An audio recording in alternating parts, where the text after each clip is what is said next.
안녕하세요. 하루경제 이슈 확인 브리핑을 통해 다음날 붉은 계좌를 만드는 시뻘건 주식입니다.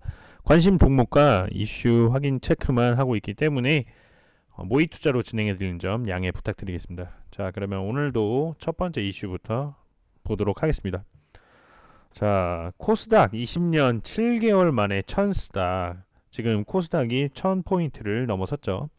닷컴 버블 2000년 9월 이후 처음이다. 작년 3월 428포인트에서 1년 새 133% 올랐다. 개미 올해만 5조 순매수 상승 견인했다. 자, 코스닥 지수가 닷컴 버블이 있던 2000년 9월 이후 약 21년 만에 1000포인트를 돌파하며 1000스닥 시대를 열었다. 코스피가 박스권에 갇힌 사이 개인 투자자들의 관심이 중소형주로 빠르게 옮겨가는 모습이다. 자, 이날만 놓고 보면 외국인이 364억 원을 순매수하며 코스닥 지수 상승세를 이끌었다고 합니다. 어제 1000포인트를 넘겼고 오늘도 1000포인트를 이어갔습니다. 작년 3월 428포인트에서 1년 사이 133% 올랐다고 하네요. 앞으로도 코스닥 시장 지켜보면 좋을 것 같습니다. 자, 미국 같은 경우에는 오늘 뉴욕 증시가 숨고르기를 하며 소폭 내렸다고 하죠. 자, 크루즈 항공주 같은 경기 재개 수혜주는 약세를 보였고 테슬라는 다시 700달러 선을 회복했다고 합니다. 자, 그리고 또 백악관 반도체 화상회의가 있었죠. 바이든 대통령이 공격적인 투자를 나설 것이라고 주장을 했습니다. 조 바이든 대통령이 앞으로 미국이 반도체 투자에 공격적으로 나설 것임을 밝혔다. 자, 글로벌 반도체 기업들과 반도체 공급 대책을 주제로 화상회의를 열었다고 하는데요. 백악관은 전 세계적인 반도체 부족 사태를 해결하고 방지하기 위해 업계와 긴밀히 협력하길 원했다고 밝혔다고 합니다. 여기서 삼성전자도 오늘 회의에 포함되어 나왔었는데요. 삼성전자 입장에서는 백악관 투자 압박 고민 커진 삼성전자라고 이렇게 나오곤 합니다. 사실상 뭐 미국이 공격적 투자 속내는 중국을 견제한다는 뜻이 담겨 있기도 하는데요. 우리나라 삼성전자 같은 경우에는 수출의 절반을 중국에 의존하고 있기 때문에 지금 양쪽 사이에 낀 상황으로 볼 수 있습니다. 그리고 파월 연준 의장이 미국 경제 전환기에 접어들었다고 이렇게 말을 했습니다. 제롬 파월 미 연방준비제도 연준 FED 의장은 전날 11일 오후 CBS 뉴스와의 인터뷰에서 연준은 당국자들이 금리를 올리기 전에 인플레이션이 장기간 2% 이상 상승하기를 원한다고 밝혔다고 하고요. 코로나19 백신이 속도를 내고 있고 강력한 재정 지원이 이뤄지고 있는 가운데 미국 경제가 전환기에 접어든 것으로 보인다고 밝혔습니다.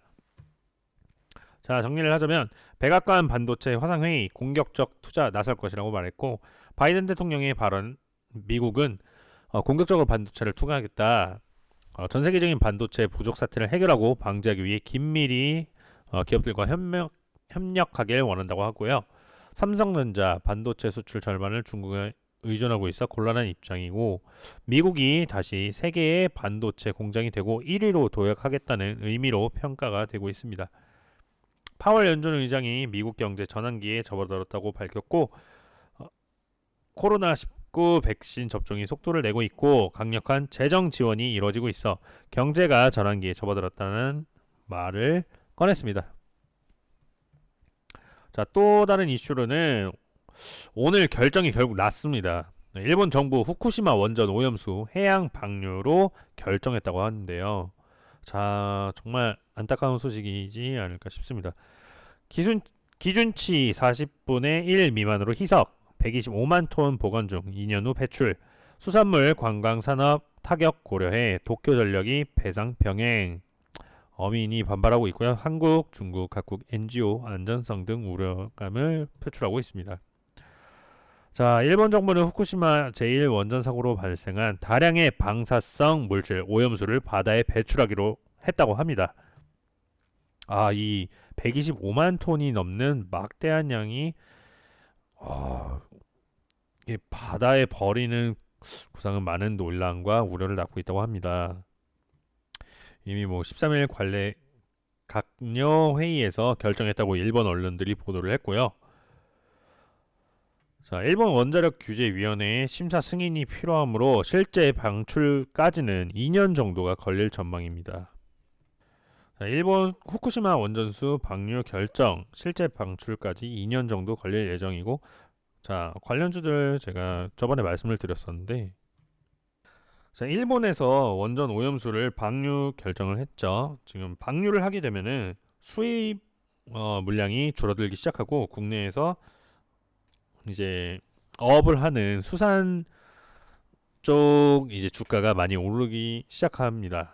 왜냐면은 이제 수입이 줄어들고 국내에서 이용할 수 있는 물량은 한정적이고 그렇기 때문에 주가가 많이 오르기 시작하죠. 많이 찾기 때문에 우리나라 제품들을 때문에 오늘 급등하는 모습을 보여주다가 이제 쭉 빠지는 모습을 보여줬는데요. 사조시푸드 같은 경우에는 거래량이 빠지지 않았습니다. 또 다른 CJ시푸드라든지 다 똑같습니다. 이제 상승을 했다가 쭉 빠지는 모습을 보여줬는데 거래량이 빠지고 있지 않아서 좀 지켜보셔도 좋을 것 같은데 좀 단기성으로 이제 지켜보시면 좋으실 것 같아요. 왜냐면은 아직 2년이나 아직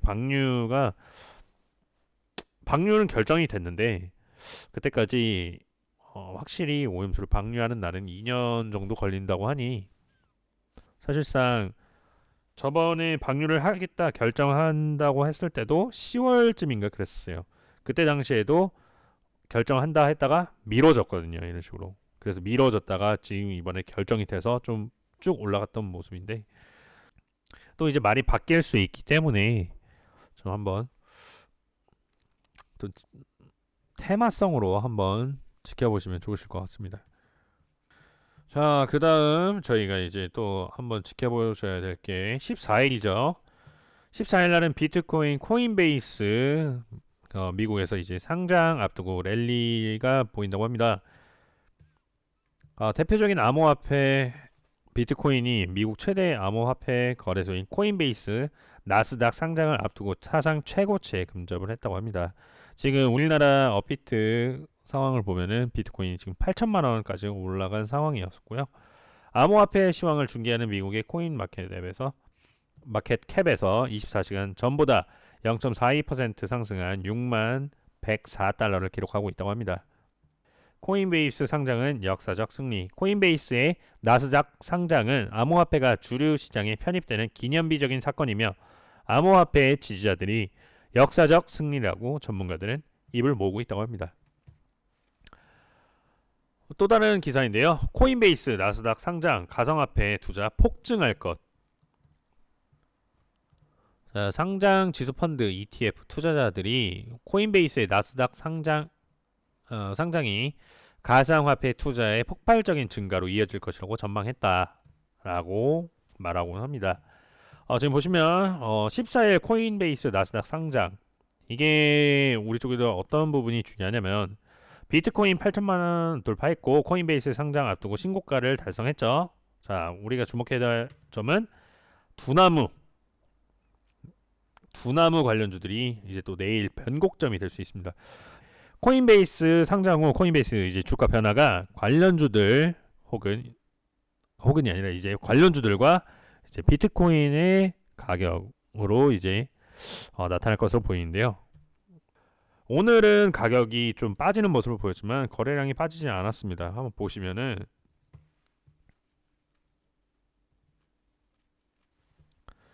자, 그동안 엄청난 상승세를 보여줬던 하나투자증권 하나투자증권도 오늘 좀 빠지는 모습 계속해서 상승하다가 좀 빠져주는 모습 보여줬죠. 특히 이제 하나투자증권 우선주 엄청난 상승을 계속 보여주고 있었습니다. 그러다가 오늘 쭉 올랐다가 또 빠지는 모습을 보여줬죠. 하도 올라서서 그런지 이번에는 좀 매물이 출회되는 모습을 보여줬습니다. 그리고 또 보시면 우리기술투자 보시면 상승하다가 오늘 거래가 좀 이뤄지고 가격은 좀 빠지는 모습을 보여줬고요. 자, 거래량이 빠지면서 가격이 빠졌다면은 제가 따로 말씀드릴 부분까지는 아니었을 텐데, 자, 코인베이스의 가격에 따라 그다음 이제 관련주들과 뭐 비트코인 가격도 이제 나올 것으로 보입니다. 때문에 한번 지켜보시면 좋을 것 같아요. 자, 그리고 제가 3월 15일쯤 말씀드렸던 미국 암 연구 학회에 참가했던 그 기업들의 주가가 지금 또 상승하는 모습을 보여줬었는데요. 저번에 제가 말씀드렸던 부분이 이제 매드팩토, ABL 바이오, 앞타바이오 이런 식으로 설명을 해드렸어요. 앞타바이오 3월 15일 날 제가 이게 말씀드렸었을 때 이 가격에 있다가 한번 이게 이때쯤 4월쯤 또 이제 아마케 연구가 있으니까 한번 눈여겨보자 했는데 지금 이렇게 상승하는 모습을 보여줬고요. 보시면 지금 전고점을 아직 뚫지는 못했지만 이거 뚫면 더 갈 수 있는 모습을 보여주고 있습니다. 아마케에서 지금 보시면 앞타바이오 같은 경우에는 자, 급성 백혈병 치료제 임상 1상 디자인 발표라고 했었죠. 오늘 상승한 모습을 보여줬고, 앞타바이오는 뭐 혈액암 치료제 특허권을 취득했다는 기사도 나왔었습니다. 6일날에 나왔던 기사고요. 또 ABL 바이오, ABL 바이오 같은 경우에는 최근 급등하는 모습을 보여줬습니다. 15일쯤 제가 말씀드렸을 때가 한 이때쯤이었는데 여기서 이렇게 상승하는 모습을 보여줬고요. 이중항체 면역 항암제 기술 발표한다고 그때 당시 말씀을 드렸는데 미국 아마케에서 전임상 결과 2건 발표. 자, ABL 바이오는 올해 미국 아마케에서 2건의 전임상 연구 결과를 발표했다고 12일 밝혔다고 나옵니다. 매드팩토는 그 당시 4건의 발표를 앞두고 있다고 말씀드렸어요. 매드팩토 15일이면 한 이때쯤이었네요. 여기서 쭉 올랐다가 다시 빠지다가 다시 상승하는 모습을 보여주네요. 그래도 전고점을 아직 찍지는 못했지만 갭상승 시작해서 오늘 쭉 올라가는 모습을 보여줬습니다. 매드팩토 미국 암 연구 학회에서 연구 성과 4건 공개. 그렇기 때문에 이제 저번에 제가 말씀드렸던 아마케의 이슈가 있기 때문에 한번 지켜보라고 했던 종목들 지금 상승하는 모습을 보여줬는데요. 다른 관련주들도 이제 또 이슈가 나오면 상승할 수 있기 때문에 눈여겨보시면 좋으실 것 같고 이제 관련주들 한번 보시면 좋으실 것 같습니다. 자, 오늘 제가 준비했던 영상은 여기까지고요. 영상이 도움이 되셨다면 구독과 좋아요, 알림 설정까지 부탁드리겠습니다. 감사합니다.